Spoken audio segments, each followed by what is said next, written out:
I think I'm going to be the person to introduce the next speaker up here, and we have a Jim Martin. John. Oh, it was Jim. Excuse me, John Martin. Please come on up, and he's from Dunbarton and Bow, and he's running for the House of Representatives in New Hampshire. And it's your turn.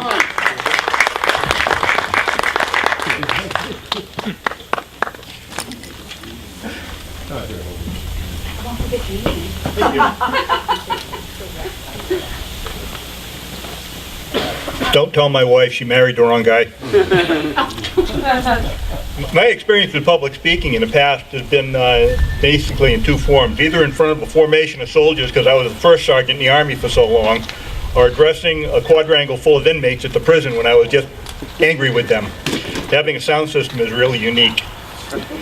But let me start by saying, in 1967, when I first joined the Army, I took an oath to protect and defend the Constitution of the United States. Over the next 29 years, I periodically had to renew that oath when I re-enlisted. And I kind of believe that it's a lifelong commitment. Your constitutional rights are not something to be toyed with, monkeyed with, altered, ignored, abused. I will never let your constitutional rights be screwed with. That's about as plain as I can put it. Part of the way of doing that is, they mentioned the Medicare expansion bill. Well, it's not just contracts from the government that don't get read. It's legislation in our own legislature. Now, I understand they put out 1,000, 1,200, 1,500 bills at the beginning of the session. How many legislators can honestly say they actually read every bill that they're going to vote on? Anyone who sits in that legislative chamber and pushes a button or raises a hand or stands up and says aye or nay to any piece of legislation they haven't read every word of is doing the people of New Hampshire a disservice. If you don't understand what you're voting for, you shouldn't be voting for. And I don't think any legislation should come up that hasn't been read. Now, something that Andrew Hemingway mentioned earlier when someone asked about immigrants being housed in New Hampshire.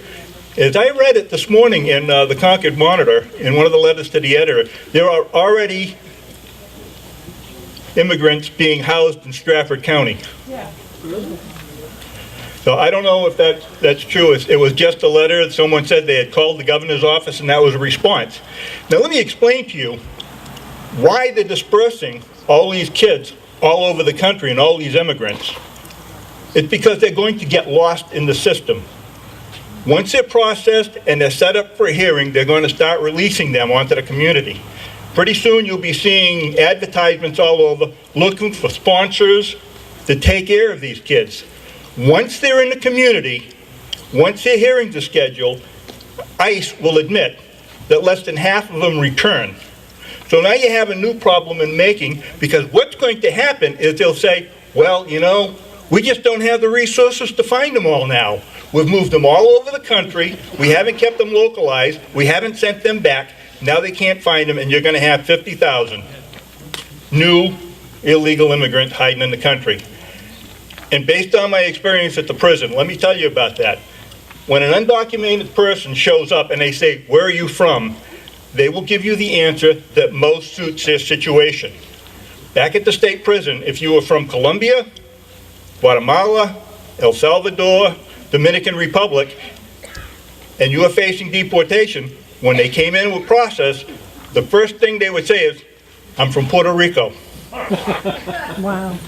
The biggest resource we had were the inmates from Puerto Rico didn't like these guys coming from these other countries.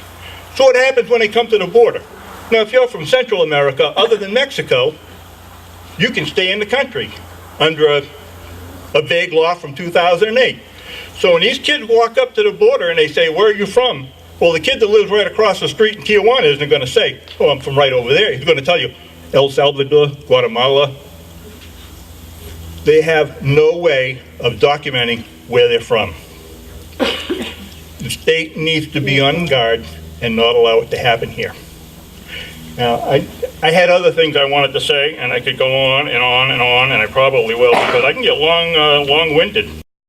But I was at the State House about a month or so ago, and someone looked at me and said, "Do you know how hard it is to cut $1 million out of the state budget?" And I instantly thought, and I said, "Yeah, you have to fire 8 middle managers." Because the problem with the growth of government is it never grows at the bottom.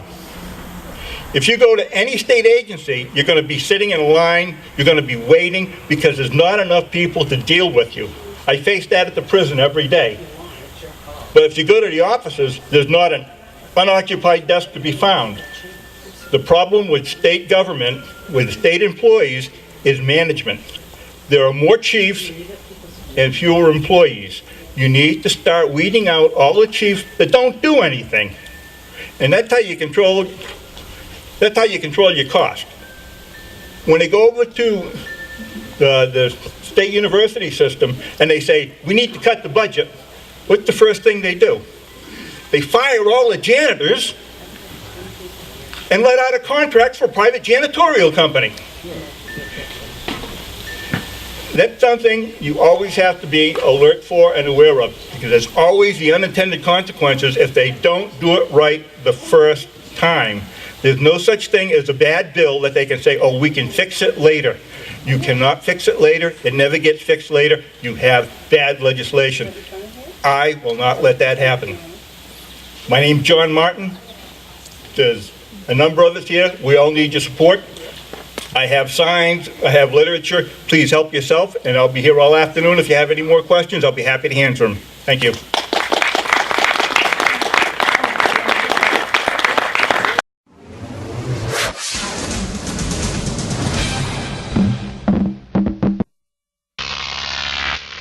Crop tape.